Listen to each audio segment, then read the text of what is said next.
வந்துட்டேன். அம்மா நல்ல மணக்குதுமா. அண்ணி வகை வகையா செய்றாங்க போல. அட ஆமாடி.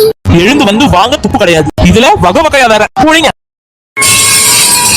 இப்போ எதுக்கு ரெண்டு பேரும் வாய வடக்குக்கும் தெற்குக்கும் திறந்துட்டு இருக்கீங்க? என்ன அண்ணி நேத்துள்ள இட்லியே கொண்டு வந்திருக்கீங்க? காலையில பிரேக்ஃபாஸ்ட்க்கு வர பொருளே கிடைக்கல. எம்பு டைப்பா இருக்கு அண்ணி. அதான மருமகளே தோசை பூரி பொங்கல்னு எம்பு டைப்பா இருக்கு. அட்லீஸ்ட் பொங்கலாவது செஞ்சிருக்கலாம்ல அண்ணி. சாப்பிட்டே ரொம்ப நாள் ஆகுது. எப்ப பார்த்தாலும் அந்த சாம்பார் இட்லி என்ன மருமகளே உனக்கே நியாயமா இருக்கா?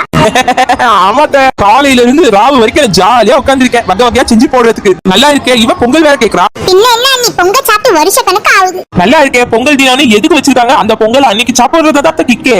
அதனால சமத்தா சாப்பிடுங்க. எது இந்த பொங்கல் நாள் அன்னைக்கு தான் கிடைக்குமா? ஆமா. சரி ரெண்டு பேரும் இப்படியே பேசி நேரத்தை கிடக்காம சாப்பிட்டுட்டு வெள்ளமா போயிட்டு காய்கறி சாமான் வாங்கிட்டு ஓடியாங்க. என்னது அதையே நாங்க தான் வாங்கணுமா? எங்களை வாங்க விட்டுட்டு நீ என்ன மருமகளே செய்ய போற? ஓ இந்த கேள்வி ஒரு கேடா? அப்ப நான் செய்யற வேலையை பாதி செய்வீங்களா? கடைக்கே போயிட்டு வந்துடுறா நீ. ஆளப்பாரு இனிமே கேட்டீங்க நீங்க என்ன செய்ய போறீங்க அண்ணின்னு. வரவே வராது. அது நீ பலையாத மாடுக்கு வகை வகை சாப்பாடு ஒரு கேடு. அம்மா உன் மருமகள் போற போக்கு செய்யல சொல்லி வை.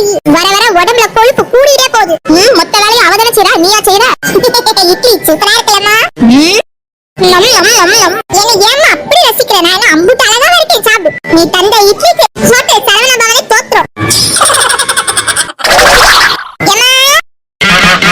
வாடி மக்கா வெத்தலை போடுறியா?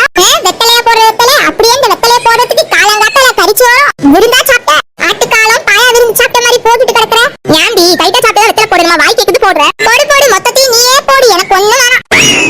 தோதா இருக்குதோலா அத்த லட்சு வந்துருச்சுடா ஏழரை நாட்டு சனியா. என்ன தண்ணி இது? எதுக்கு இந்த கூட? அதான் சொன்னோம்ல சாப்பிட்டு முடிச்சுட்டா கையோட கடைக்கு போயிட்டு வாங்கன்னு. ஆமா நீ சாப்பிட்டு முடிச்சிட்டோம். நீங்களே போயிட்டு வந்துருங்க. நல்லா வேணா அண்ணி. என்ன நக்கல? அப்போ என்ன அண்ணி நீயே போயிட்டு வந்துட வேண்டியதானே மருமகளே? ஒண்ணு பண்றீங்களா? ரெண்டு பேரும் வீட்டு வேலை மொத்தத்தையும் முடிச்சு தொடச்சு வச்சிருங்க. கிச்சன்ல கிடக்கிற மொத்த பாத்திரத்தையும் கழுவி வீட்டை பெருக்கி தொடச்சு வச்சிருங்க. நீங்க ஏதாவது செஞ்சு வச்சிருங்க. நான் வேணா மொத்தமா வாங்கிட்டு வரவா? ஐயோ அத்தாடி அண்ணி நாங்களே போயிடுற மருமகளே. என்னம்மா நம்மளே வாங்கிட்டு வந்துருவோம். ஆமாடி மக்கா. குடுங்க நீங்க போய் உள்ள சமத்தா ரெஸ்ட் எடுங்க. ரெஸ்ட் உங்களுக்கு எதுக்கு வீண் அலைச்சல? நீ நாங்களே போயிட்டு வரோம். இத முன்னாடியே செஞ்சா என்னவா? ஆனாலும் நாங்க சொன்னாலும் செய்யற அக்கல் இல்ல அண்ணி. இந்த வாய்க்கு ஒண்ணும் குறைச்சல் இல்ல. நீ பொடி எப்ப பாரு எந்த வேலையை சொன்னாலும் நொறட சொல்றதே பொழப்பா போச்சு இதுங்களுக்கு. பாத்தியாமா உன் மருமகளுக்கு கொழுப்ப. சரி நீ வெத்தலை போடுறது இன்னும் உடலையா? போதும் நிறுத்து. பரலோகத்துக்கு போய் சேர்ந்துராத வெத்தலை போட்டு. அடி கொல்லையில போவா என்ன